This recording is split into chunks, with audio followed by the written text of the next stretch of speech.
So I'm going to talk to you guys today about this concept of building bounce. When I use the word bounce, I sometimes use it interchangeably with the words resilience and emotional capacity. So they are similar concepts with some just little variations. So we're going to unpack a lot of that today. I'm going to be speaking mostly out of this book, Building Bounce with Kids. So that's the focus, is how do we teach these things to kids? However, it is always good to start with ourselves. So this book is a book I co-authored with Marcus Warner, and it is on building emotional capacity, emotional resilience. How do we, as adults, build it? And so the reason I always start with that, thank you. Your clicker. Thank you. Is because when I first started out doing this work, I worked as an art therapist at a hospice locally. So my husband and I are from Kansas City, and we have 4 kids. They're older now. They're 22, 20, 19, and 17. So I'm going to refer a lot to those younger years when we talk about this concept of building emotional capacity, because it's during those years that I really learned these skills myself. Having 4 kids in 5 years. So anyway, before kids, I was working with this hospice, and we were working with families that were all dealing with the death of a loved one or the anticipatory death of a loved one. And I noticed some things.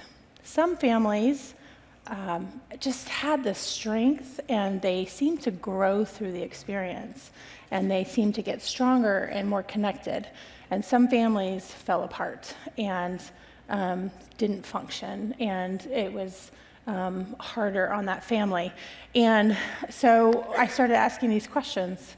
What makes some families grow and get stronger, and what makes some families fall apart? And the answer is what we're going to unpack today. There are these 10 facets of resilience that up until the last couple of decades, there had been a lot of research on what makes adults resilient, but there had been very little about what makes kids resilient. So I was charged with this task of gathering all that information that we knew at that point, research-based information on what makes an adult resilient, and see if I could break it down and teach it to kids. So we started a 20-year journey of doing that. And the good news is, the answer is yes, we can teach it to kids. So this is fantastic news. But it's even more exciting that if we didn't get what we need in childhood, we can still learn it today. So all these skills are teachable. And so that was the other fantastic news. The other thing that I learned was that you cannot take a child out of their context, teach them these skills, and then put them back into their context and expect them to flourish. We actually have to work with the whole family, because if you teach a child how to express an emotion like anger, but it's not safe at home to be angry, then we just set them up, right? So I learned very, very quickly that my job was to work with the kids in the home, but that I had to really work with the whole family. So my philosophy, and you'll hear this kind of throughout our morning together, is that we build resilient kids by building resilient families. And we build resilient families by building resilient communities, because we need each other, and that is how we get our strength. And I am a believer in Jesus Christ, so I tie everything back to that relationship, because he's ultimately the one with all the emotional capacity. And so that attachment to him is what fuels me as an adult and helps me then to care well and love well the people in my charge. So that's my introduction. This is Building Bounce with Kids. My background, I already told you a little bit. I started out as an art therapist, and then when my kids went to school, so I did it all pre-kids, and then while my kids were in preschool, I would be able to still teach the art. We had camps that we put together to teach these resilient skills to kids. So I could do that in the evenings when my husband came home. But when my kids were then school age, the evenings and weekends became our gold, our prime time. So I wanted to be home when my kids were home. So I went back and I got my Christian counseling degree, and I'm a board certified Christian counselor through the American Association of Christian Counselors. I began working with adult survivors of complex childhood trauma. So early on, I had worked in the foster care system and behavior disorder, like residential home for children who couldn't stay placed in homes, and so they would come in residentially. And I was doing these workshops with them. And so now I'm working with them 30 years later as adults, and I'm seeing the mountain of relational brokenness, coping, what happens when we have 20 years of harmful coping strategies and that kind of thing, and kind of unwinding from there. And what I love is that now I have an opportunity, after probably 15 years of working with adult survivors of complex childhood trauma, to go back and begin working again with the kids and resourcing families. I call it trauma mitigation, because I feel like when we can resource families with these skills, it takes a lot of that need for healing later out of the scenario. So I started with my ministry partner, an organization called Trauma Healing Center. And so through the Trauma Healing Center, we are working to teach and train communities all over, church communities, school communities.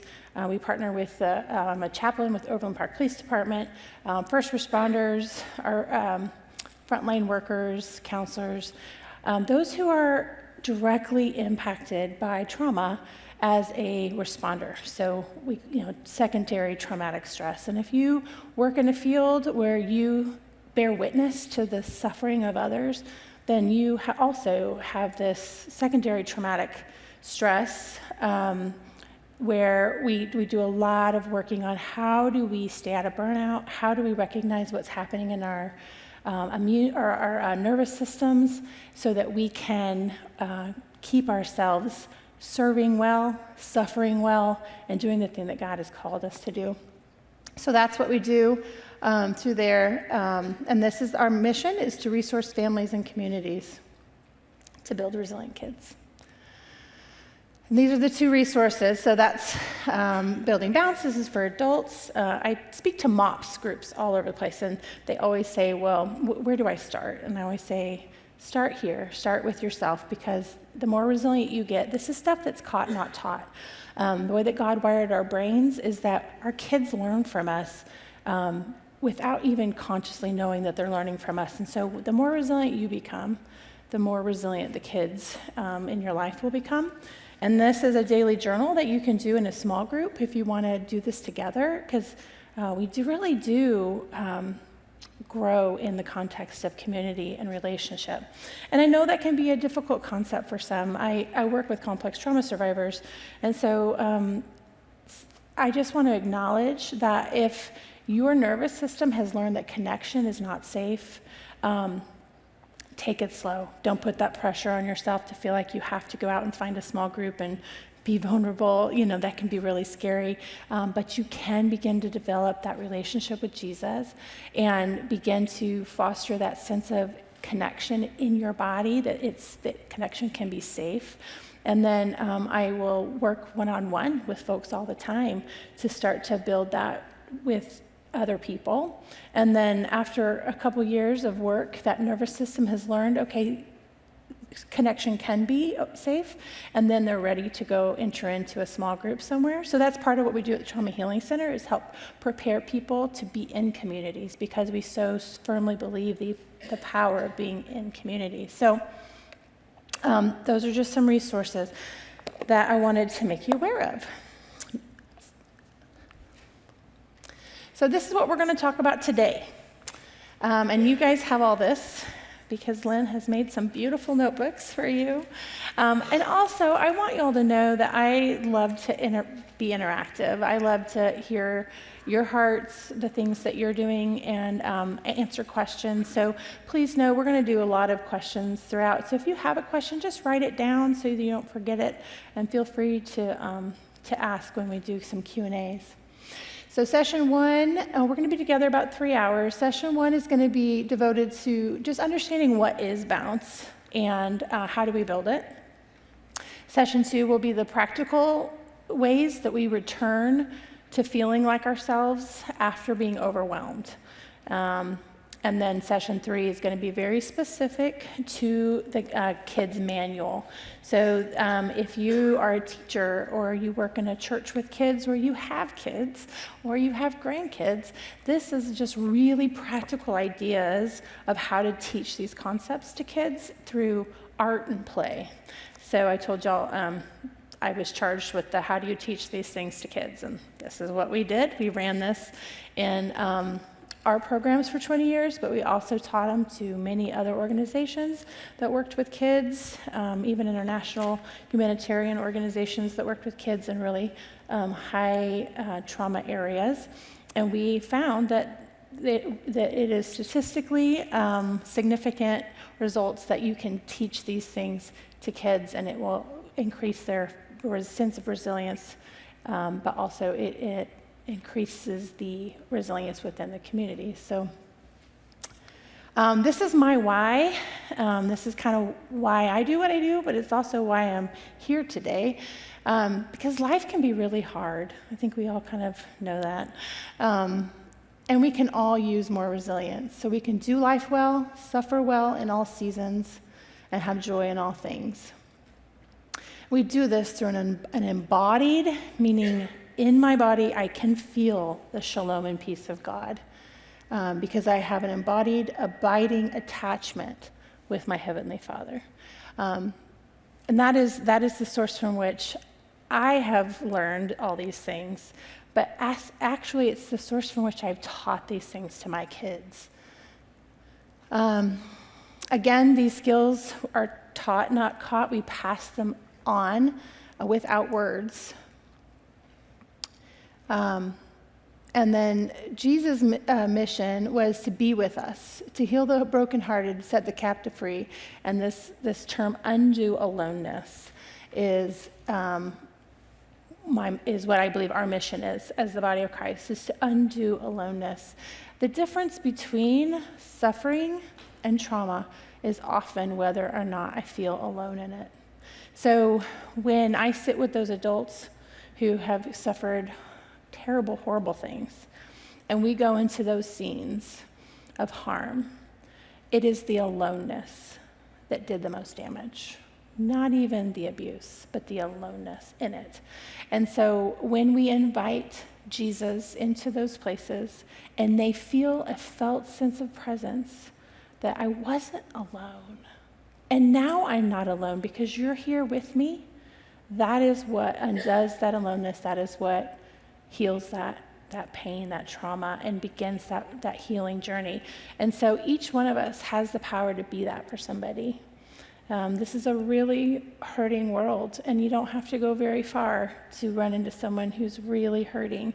So if we can learn the skills, the tools, to just sit with somebody and their big emotions and be present with them and undo aloneness, man, that's powerful. You don't have to go get a degree in counseling to do that. We're all called to it. All right. So what is bounce? So we're going to start here with understanding emotional capacity is like an immune system. So I told you guys I had 4 kids in 5 years. I was really stressed out. And I was picking them up from preschool and mops and all the things we did and dousing them with hand sanitizer. And I'd hear like a story about there's a strep throat going around. I'd be like, no, and so then we're extra dousing. And then I had these little wipes I carried, and I wiped down the grocery carts and the tables. And I just remember this day where I kind of was like, Lord, is this really your best? Like, is this really how I'm supposed to live my life? I'm so afraid of all that could be. And this was before COVID. I can't even imagine what being a young mom now is like. And this thought just dropped into my spirit. It was this idea that you can't eradicate every germ from your children's life, but you can build their immune system. So when, not if, they get a germ, their body has what it needs to not only not get sick, but if they do get sick, they bounce back quickly, right? And that felt so much better. I was like, now that I can do. So we started this journey of, building immune systems, eating well and, doing all the good things. And that felt like something I could actually do. And then the Lord was like, and the same is true for emotions, for emotional things, for adversity. You cannot eradicate adversity from your children's lives, but you can build their emotional capacity. So when, not if, they experience something really hard, they have the internal and external resources to navigate that, to not only, be impacted by that, but to bounce back quickly. So there's this concept in the resilience literature on hardiness. And what is hardiness? Hardiness is our ability to bounce back. So if you have something hard happen to you and you get triggered, and it's a trigger, right? Because we typically know the kinds of things that trigger us. And we feel dysregulated for days, okay? It is possible to build hardiness, to build our resilience to the degree that we can bounce back in seconds instead of days. So that is this process of building resilience or building emotional capacity, and that's what we're doing. These are skills and resources, internal and external, that help us to bounce back quickly from adversity, because I want to feel like myself, and I want to act like myself in all situations, even the really hard ones. And I'll be honest, we teach this to military and first responders because when they're going into battle, we want them to be fully online in their brain where they have access to their whole brain. We're going to talk a lot about the neurobiology of this in a little bit, but so that they can function in these life or death situations and still be acting like themselves and feeling like themselves, so they're not shutting down or emotionally exploding, right? So that's what we're building. This is another metaphor. How strong are your emotional muscles? So if I'm going to go build my muscles, I'm probably going to go to the gym and I'm going to lift some weights. I don't want to lift weights so heavy that I tear a muscle, right? But I want to lift them just right so that it challenges me. Because when my muscles are challenged, they actually grow stronger. So we cannot bubble wrap our children. I wish we could. I kind of tried it. It didn't work very well. But we have to let them experience life because that's how they're going to grow. But we don't want them to experience something that is so much that they can't handle it. So that's where it's our job to be attuned with them and to know what's going on in their lives. I always give this disclaimer because it comes up a lot. We do not have to create adversity for our children for them to become strong. Our job is to be with them in the adversity, sit with them in the big emotions and the hard things. We don't have to create it for them. Life will give them plenty.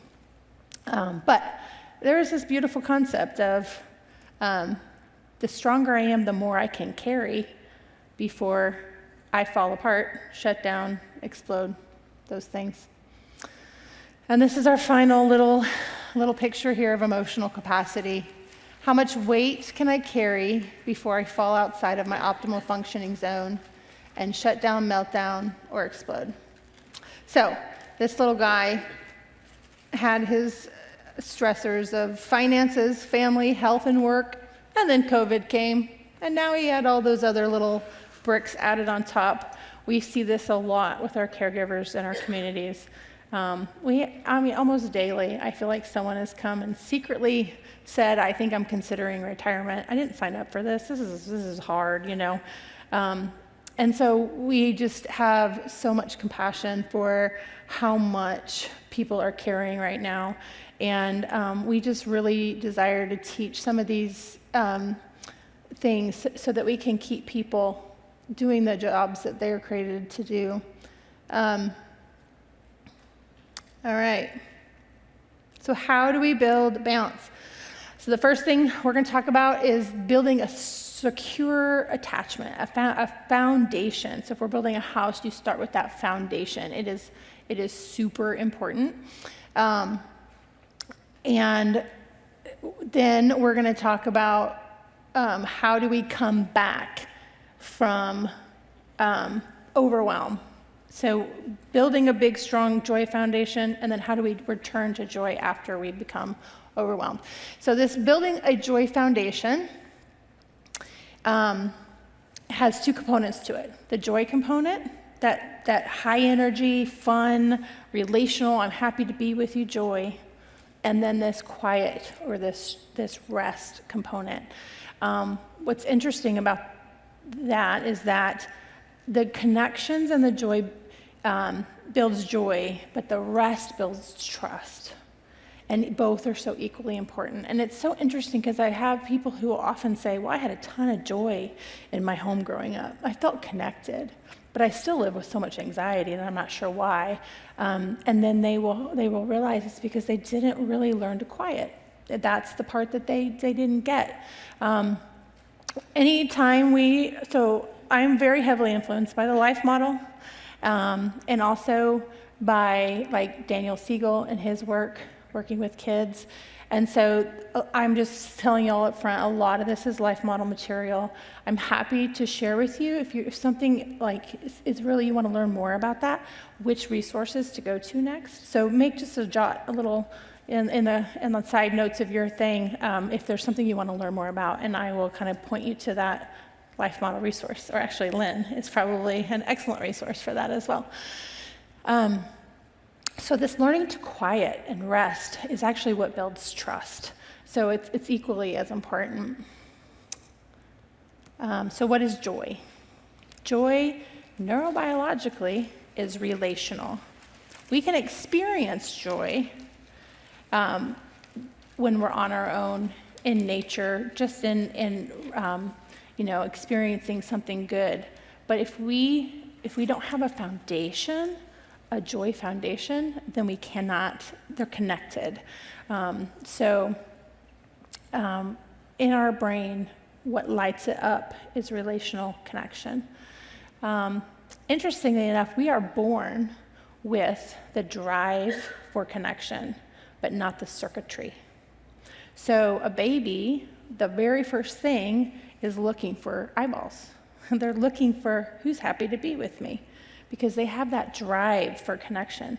But if they don't get those eyeballs of people looking at you, delighting in you, faces that light up just because you can pee on me and poop on me and you're still happy to be with me, they don't develop. So if they don't get that, they don't develop the circuitry for connection.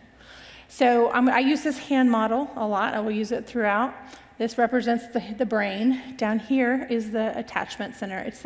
We're born with it. It's already online looking for attachment. As we develop up the prefrontal cortex. This is where our circuitry lives. So we want to build that circuitry in our children so that they have it for, their lives, right? And like I said, the good news is if you didn't, it's never too late. You can always go back and learn how to do this kind of stuff. We are wired for connections neurobiologically. Our brain is wired. We so often, when we think of joy, we think of it like a cherry on top. Like if I had some joy today, then that was great. But actually, our brains are wired to run on joy as it's our fuel. And so a healthy brain is one that is running on connection. We just need it. And I will tell you, I do have introverts in my family, and historically they fight this concept, but it was during COVID where people went, oh, okay, I guess I do need people, right? We do need people, whether you're an introvert or an extrovert. This is another thing I think is just really good news. We are most ourselves in the context of relational joy. So we so often define ourselves by what happens when things aren't going well, or our maladies, or our addictions, or our things that are when things are not working properly. we tend to define ourselves by that. But we actually are most alive and most ourselves when our brain is fully online and we are in the relationship of the context of relationship. So I feel like this should be really good news for us, because when we think of who am I when I'm at my best, that is the closest to our true identity. And we can talk a little bit more about that as well. So some other brain science here shows that our attachments is actually the strongest force in our brain. So where our attachments are is where we will go. So, you see this when your kids become teenagers, right? Whoever their attachments are, like that's all they want to be with, right? If we don't have what we need in this area of authentic connection, we will begin to look for counterfeits. So counterfeits also can become attachments, and it's very hard to disconnect ourselves from our attachments if they're not healthy for us. So this is, when I talk about faith, this is the heart of salvation. It's attachment to God. And so that is always my prayer, is that my kids would have that attachment to God, because then that's where their heart goes. You don't have to worry about any of the other things that tend to draw our attention.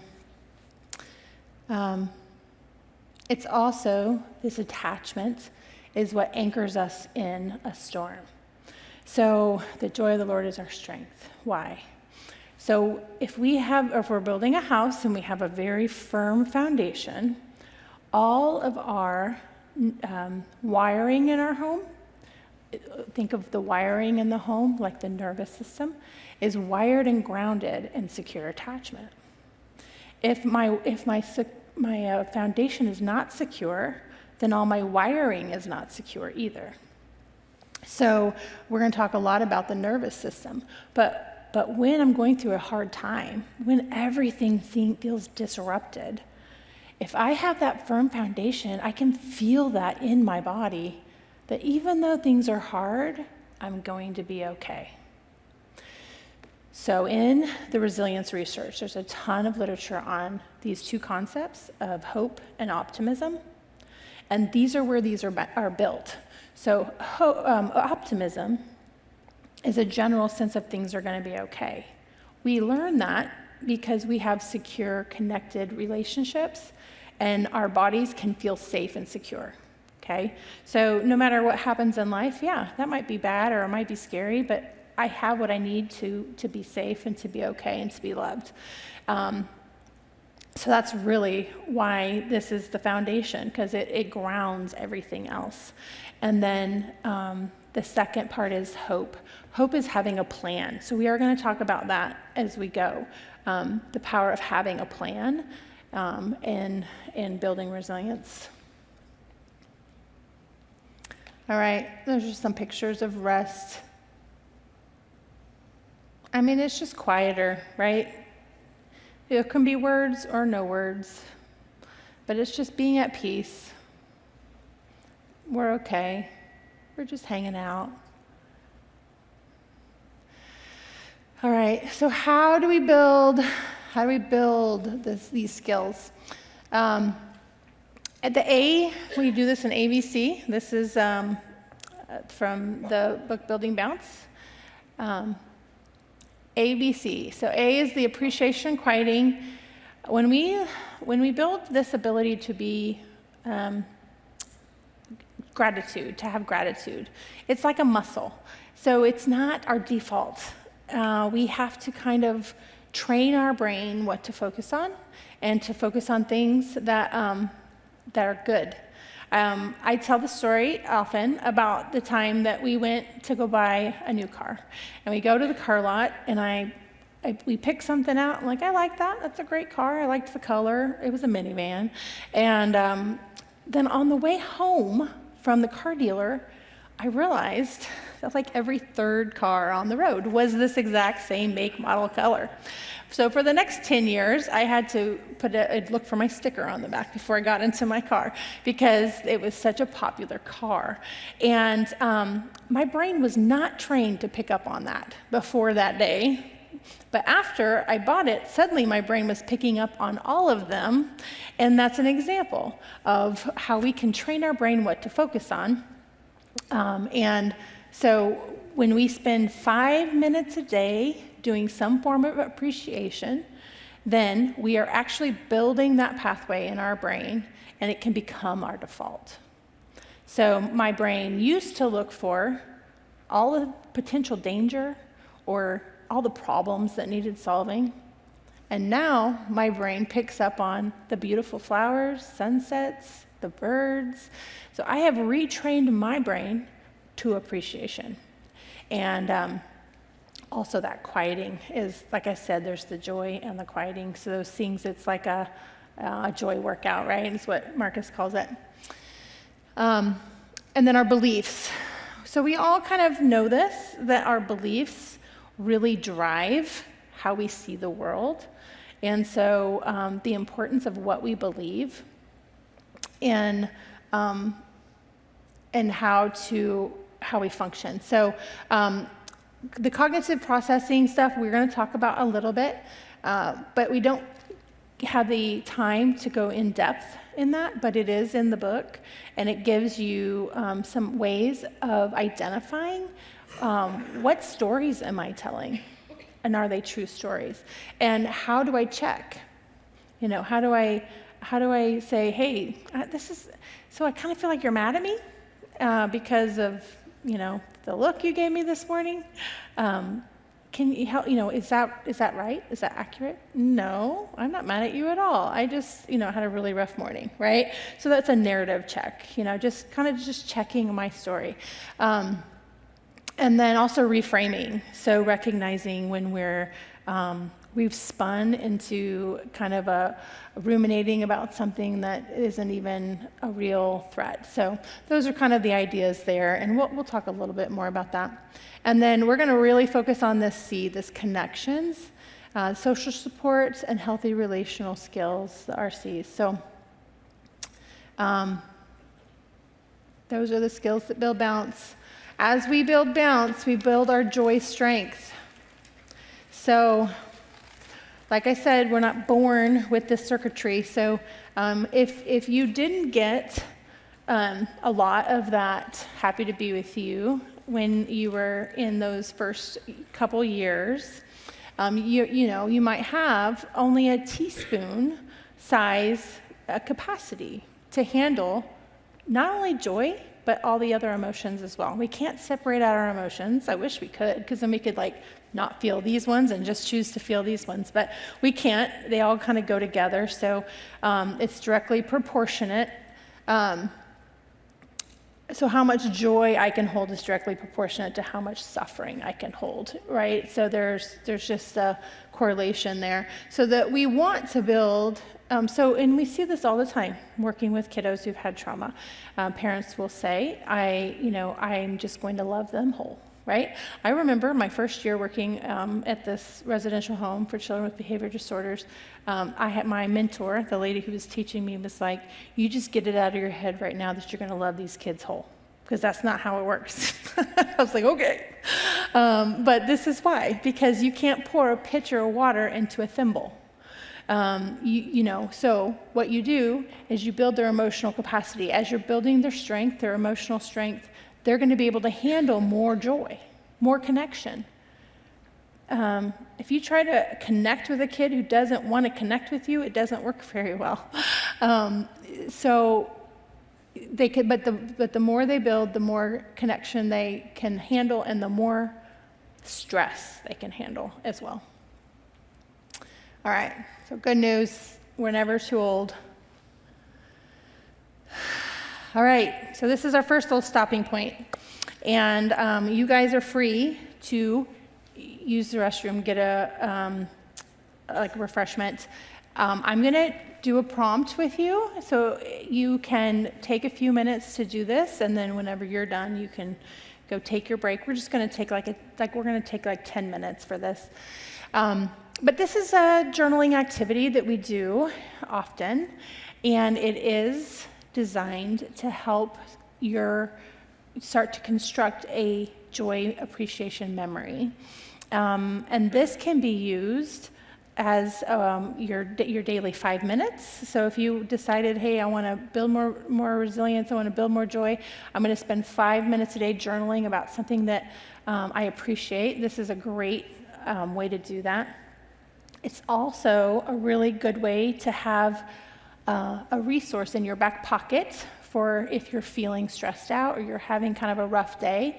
You can sit and you can just do this journaling exercise. I'm going to tell you mine, and then I'm going to let you come up with yours, okay? Well, I'll read it first. So a time you felt joy, and then we want to be descriptive in it. So you want to engage your senses. What did it feel like? What did it smell like? You know, what did it taste like? If there's people there, who was there? You know, what's your relationship with those people? The reason is because that's how we get it embodied, right? When we engage our senses, it becomes something we can feel in our body. So we're trying to connect the head to the body when we do this. So my favorite go-to, I have two that I kind of go, but today I'm going to tell you about this one. My family goes to a lake we have for generations. And we have, as a family, we've been married almost 25 years, 25 years of family fun, kind of wrapped up in this one little cove. So we go there we've taken our kids there. My parents and my sister and her family come there with us as well. We go maybe 4 or 5 times a summer. So in my memory, I can imagine being at the lake.